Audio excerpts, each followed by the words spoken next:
How's it going, my little mozzarella sticks? It's Artifact, and today we have a very, very quick and nice and easy, intense Neurofunk bass line with Vital. Let's have a quick listen to the loop.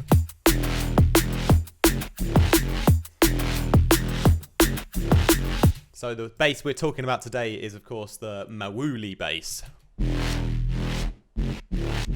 Shout out my main man Mawuli, who I made this for during a lesson, and this is actually part of my newest Vital preset pack, Derelict. So just go ahead and click off the video and click down below on my website. Just download the pack, then you don't need to watch the video. Just kidding. Let's talk about the sound design of the bass, because I think it is quite easy and interesting, and we can go over this really quickly and you might learn something in the process. So if I start from scratch, we're actually just starting with a nice fat juicy sine wave, no phasing, randomization on, obviously, and then let's add in an extra sine wave 1 octave up, which has a level turned down a bit, so we can see we're adding this kind of extra part of bass here. We look back on the span, you know, it's this 1 octave up, so we get a bit of that low kind of mid-range power with our sub bass already. Then our third oscillator, what we're going to add in here is going to be a saw wave. This is going to provide like the rest of the harmonics for the bass.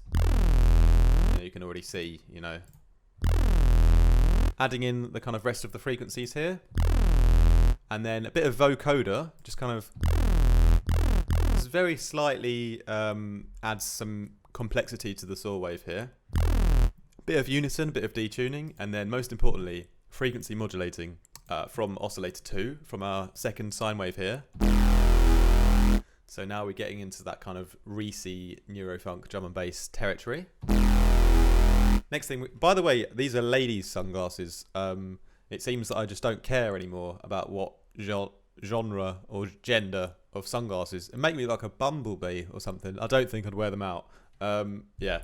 Anyway, next thing we add is a sampled white noise. And now we're just like really smashing in a lot of white noise into the whole sound. But this is going to kind of help. Look at how much high end we're filling up with it. It's obviously quite abrasive now, but when we add our effects afterwards, it's going to all make sense. So let's go over to the effects. And the first thing is chorus. Now already we turn what we had before into something that kind of moves around a bit more. It's smearing everything together a bit. That's how I like to look at the chorus. And just by mixing it 20 to 25%, the settings, you know, we just adjust the delay to get the exact kind of sound that we want. And yeah, it gives a slight bit of tail to the sound as well. Next thing, this is kind of the main thing here, is the filter. So this is where we get the main kind of filter movement. Just a low pass filter on an LFO here, which we can obviously control the speed of. But yeah, for this kind of pattern that I've got here, nice slow, easy LFO. You can see this is the only thing I'm modulating on this bass, which is very, very simple.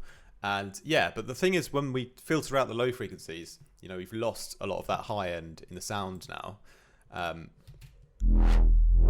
There's still some there, and we've filtered a lot of it out, but it's still some there. What we're going to do now is going to bring it back out again, and by bringing it out again after the filter, we're essentially creating a kind of new texture in the high end, which is going to be a bit more interesting. And to make this more interesting, we're going to add distortion. Sinefold mode is great. So now we really kind of hate you, Logic. Hate you. Wish I wasn't Ableton. It never would have happened. No, just kidding. Yeah, that distortion really growls the mid-range up nicely as well. And yeah, get a bit of that high end back. But the last kind of effect here is the compressor, which really just brings out a lot of that lost high end. So let's listen to this part. Now we're really getting that nice kind of natural crunchy high end back, but it doesn't sound like really sharp or abrasive if we'd just left in the saw wave without filtering those frequencies out first. So that kind of ties that bass all together, and then I've just put on a bit of decapitator and we'd go on to process it a little bit further, but it's already a really usable bass. Like I said, it's in my Vital preset pack along with 49 other wicked basses and a couple of leads and arps. And yeah, if you use my discount code rejects as well, you save 20% on the pack, and that won't be available forever, but yeah, get it while it's hot, basically. So that's the Mawuli bass. Big up to Mawuli. Big up to all my mozzarella sticks tuning in to the YouTube channel. I don't like to tell people to subscribe because I think the content should speak for itself, but subscribe. And subscribe. Yeah. I hope you all had a wicked week so far, and I'll be back tomorrow with some new sound design videos. Peace.